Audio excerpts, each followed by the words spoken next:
Hi friends, പുതിയ വീഡിയോയിലേക്ക് സ്വാഗതം. ഈ ഒരു വോയിസും വീഡിയോയും ഒന്ന് കണ്ടു കഴിഞ്ഞിട്ട് ബാക്കി ഞാൻ പറയാം. പുതിയ വിദ്യാഭ്യാസ നയമുണ്ട്, അത് കേരളം കൊണ്ട് അംഗീകരിക്കുന്നില്ല. അതേപോലെ മറ്റിപ്പോൾ SSLC ലഭിച്ചുകൊണ്ടിരിക്കുന്ന 1500 കോടി രൂപ തടഞ്ഞു വെച്ചിരിക്കുകയാണ്. മറ്റാ തമിഴ്നാട് കേരളം മാത്രമാണ് ഇത് അംഗീകരിക്കാതെ ഇരിക്കുന്നത്. ഓക്കെ, NEP എന്താണെന്ന് നോക്കാം. What is NEP? National education policy, ദേശീയ വിദ്യാഭ്യാസ നയം. ഇന്ത്യയിലെ മുഴുവൻ വിദ്യാഭ്യാസ സ്ഥാപനങ്ങൾക്കും സ്കൂൾ മുതൽ യൂണിവേഴ്സിറ്റി വരെ ദിശ നിർദ്ദേശമാക്കുന്ന ഒരു പ്രധാന രേഖയാണ് NEP. 1986 ഫസ്റ്റ് NEP ഉണ്ടായിരുന്നത്. അത് 1992 നമ്മൾ മോഡിഫൈ ചെയ്തു. ഇപ്പോൾ വീണ്ടും 2020 വീണ്ടും നമ്മുടെ പുതിയ സിസ്റ്റവുമായിട്ട് മോഡിഫൈ ചെയ്തിട്ടുള്ളതാണ് 2020 ഇറങ്ങിയിരിക്കുന്ന NEP.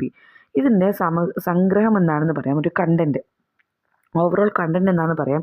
Holistic, flexible and multi disciplinary education for all children. സമഗ്രവും ലാഘവവും ബഹുസാംസ്കാരികവുമായ വിദ്യാഭ്യാസം എല്ലാ കുട്ടികൾക്കും. ചൈൽഡ് സെൻറ്റേർഡ്, ശിശു കേന്ദ്രീകൃതം.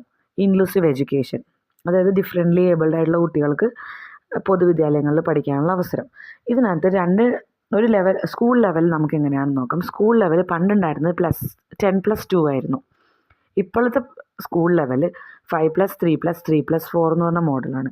ആദ്യത്തെ ലെവലിൽ 2ാം ക്ലാസ് വരെ, pre-KG to 2ാം ക്ലാസ് വരെ. രണ്ടാമത്തെ ലെവൽ 3 to 5, 3ാം ക്ലാസ് മുതൽ 5ാം ക്ലാസ് വരെ. അടുത്ത ലെവൽ 6ാം ക്ലാസ് മുതൽ 8ാം ക്ലാസ് വരെ. Next level 9th standard to +2, 12ാം ക്ലാസ് വരെ. അതിന് ശേഷമുള്ളത് 5 years ആയിട്ടുള്ള കോഴ്സ് ആണ് നമുക്ക് എടുക്കാൻ പറ്റുക. അപ്പോൾ ഇതിനകത്ത് നമുക്ക് നോക്കൂ, ആദ്യത്തെ രീതിയിൽ പഠനത്തിൻ്റെ രീതികൾ എന്തൊക്കെയാണെന്ന് നോക്കാം. പണ്ടത്തത് ഓർമ്മയിൽ നിന്ന് നമ്മൾ പഠിക്കണമായിരുന്നു. ഓർമ്മയിൽ നിന്ന് എല്ലാം മഗ്ഗപ്പ് ചെയ്ത് വെക്കുന്നത്. ഇപ്പം നമ്മൾ എക്സ്പീരിയൻഷ്യൽ ലേണിംഗ് ആണ് ഇവർ പറയുന്നത്. അർത്ഥം മനസ്സിലാക്കി കാര്യങ്ങൾ ചെയ്ത് പഠിക്കുക. രണ്ടാമത്തത് കോൺസെപ്റ്റ് ബേസ്ഡ് ആയിട്ടുള്ള എക്സാംസ് ആണ് ഇപ്പോൾ കണ്ടക്ട് ചെയ്യുന്നത്. Competency based and concept based exams. Text ബുക്കിലുള്ളത് അതേപോലെ തന്നെ ക്വസ്റ്റ്യൻസ് ചോദിക്കില്ല. അതിനകത്തുള്ളത് എന്താണോ അത് കുട്ടികളുടെ രീതിയിൽ എങ്ങനെ എഴുതാൻ പറ്റും, കോൺസെപ്റ്റ് മാത്രം എടുത്തിട്ടാണ് ക്വസ്റ്റ്യൻസ് ഉണ്ടാക്കുക, ക്വസ്റ്റ്യൻ പേപ്പറിൽ ഉണ്ടാവുക. പിന്നെ വൊക്കേഷണൽ എഡ്യൂക്കേഷൻസ് 6th സ്റ്റാൻഡേർഡ് മുതൽ, ഇൻറ്റേൺഷിപ്പോടെ 8th സ്റ്റാൻഡേർഡ് മുതലും കൊടുക്കുന്നതായിരിക്കും. പിന്നെ ഇനി നമുക്ക് പഠന രീതികളുടെ ലെവൽസ് നോക്കാം. ഫൗണ്ടേഷണൽ സ്റ്റേജ് എന്നാണ് ആദ്യത്തെ രീതിനെ, ഫസ്റ്റ് സ്റ്റേജിനെ പറയണത്. ഫസ്റ്റ് സ്റ്റേജ് 3 വയസ്സ് മുതൽ 8 വയസ്സ് വരെയുള്ള കുട്ടികളുടെയാണ്, pre-KG മുതൽ 2ാം ക്ലാസ് വരെ. ഇത് ഫൗണ്ടേഷണൽ സ്റ്റേജിൽ നമ്മൾ കോൺസെൻട്രേറ്റ് ചെയ്യുന്നത് ഫൗണ്ടേഷണൽ ലിറ്ററസി ആൻഡ് ന്യൂമറസി. കുട്ടി അക്ഷരങ്ങൾ എഴുതുക, അക്ഷരങ്ങൾ വായിക്കുക, നമ്പേഴ്സ് എഴുതുക, നമ്പേഴ്സ് വായിക്കുക. ബേസിക് അഡീഷൻ, സബ്ട്രാക്ഷൻ, അതായത് ഓരോ ഡിജിറ്റിൻ്റെ അഡീഷൻ, ഓരോ ഡിജിറ്റിൻ്റെ സബ്ട്രാക്ഷൻ. 2ാം ക്ലാസ്സിലെത്തുന്ന കുട്ടി 2 ഡിജിറ്റിൻ്റെ സബ്ട്രാക്ഷനും 2 ഡിജിറ്റിൻ്റെ അഡീഷനും മൾട്ടിപ്ലിക്കേഷനും ഡിവിഷനും മാത്രം പഠിച്ചാൽ മതി. അടുത്ത സ്റ്റേജ് പ്രിപ്പറേറ്ററി സ്റ്റേജാണ്. പ്രിപ്പറേറ്ററി സ്റ്റേജിൽ 8 വയസ്സ് മുതൽ 11 വയസ്സ് വരെ, 3ാം ക്ലാസ്സിൽ മുതൽ 5ാം ക്ലാസ് വരെ. ഇതിനകത്ത് വരുമ്പോൾ നമ്മൾ കോംപ്രിഹെൻഷൻ, വായിക്കാൻ അറിയുക. കുട്ടി വായിക്കണം, സ്വന്തമായിട്ട് വായിക്കുക. ആ വായിച്ച സാധനത്തിൻ്റെ ചോദ്യങ്ങൾ വന്നാൽ അതിന് ഉത്തരം പറയുക, എഴുതുക. ഭാഷ പഠിക്കുക. ഏത് ഭാഷയാണോ മാതൃഭാഷ, അല്ലെങ്കിൽ എക്സ്ട്രാ ഏതെങ്കിലും ഒരു ലാംഗ്വേജ് ഉണ്ടെങ്കിൽ ആ ലാംഗ്വേജ് പഠിക്കുക. പിന്നെ മാത്തമാറ്റിക്സ്, ഗണിതം പഠിക്കുക. ഇനി 1 മുതൽ 5 വരെയുള്ള കുട്ടികൾക്ക് മാതൃഭാഷയിൽ മാത്രമേ പഠിപ്പിക്കാൻ പാടുള്ളൂ എന്നുണ്ട്. അതിനകത്ത് ഹിന്ദി നിർബന്ധമായിട്ട് പഠിക്കണമെന്നൊന്നും ഇല്ല. പക്ഷേ എല്ലാ സ്കൂളുകളിലും ഹിന്ദി പഠിപ്പിക്കണോണ്ട് എല്ലാവരും പഠിപ്പിക്കുന്നു, അത്രേ ഉള്ളൂ. ഈ നാഷണൽ കരിക്കുലർ പോളിസിക്കകത്ത് ഹിന്ദി പഠിപ്പിക്കണമെന്ന് എഴുതി വെച്ചിട്ടില്ല.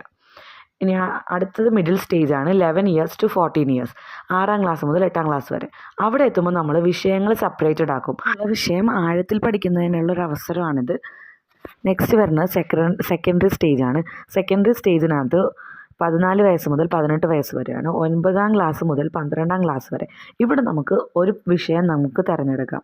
സ്വന്തമായിട്ട് നമുക്ക് ഏത് സബ്ജക്റ്റാണോ നമുക്ക് ഇൻട്രസ്റ്റ് ഉള്ളത് ആ സബ്ജക്റ്റ് തിരഞ്ഞെടുക്കാം. അതുമായിട്ട് ബന്ധപ്പെട്ടുള്ള കാര്യങ്ങൾ, പ്രോജക്റ്റുകൾ, ഇൻറ്റേൺഷിപ്പ് ഒക്കെ നമുക്ക് അതിൽ നിന്ന് കിട്ടുന്നതായിരിക്കും. പിന്നെ 6ാം ക്ലാസ് മുതൽ ഞാൻ പറഞ്ഞായിരുന്നു വൊക്കേഷണൽ ട്രെയിനിങ് ഉണ്ടെന്ന്. അതുപോലെ ലൈഫ് സ്കിൽ ട്രെയിനിങ് ഉണ്ട്. ഡിഗ്രി തലത്തിൽ നോക്കുകയാണെങ്കിൽ നമുക്ക് ഒന്നിലധികം വിഷയത്തിൽ മെയിനായിട്ട് എടുത്തിട്ട് പഠിക്കാവുന്നതാണ്. അതിൽ നമുക്ക് ക്രെഡിറ്റ്സ് ആണ് വേണ്ടത്. ആ ക്രെഡിറ്റ്സ് കിട്ടിക്കഴിഞ്ഞാൽ നമ്മൾ 3 വർഷം കഴിഞ്ഞ് നമുക്ക് അത് ഡ്രോപ്പ് ചെയ്ത് ജോലിക്ക് പോകണമെന്നാണെങ്കിൽ അങ്ങനെ ചെയ്യാൻ പറ്റും. അതിൻ്റെ സർട്ടിഫിക്കറ്റ്സ് നമുക്ക് കിട്ടും. ഒരു സർട്ടിഫിക്കറ്റ് ബാങ്ക് ഉണ്ട്.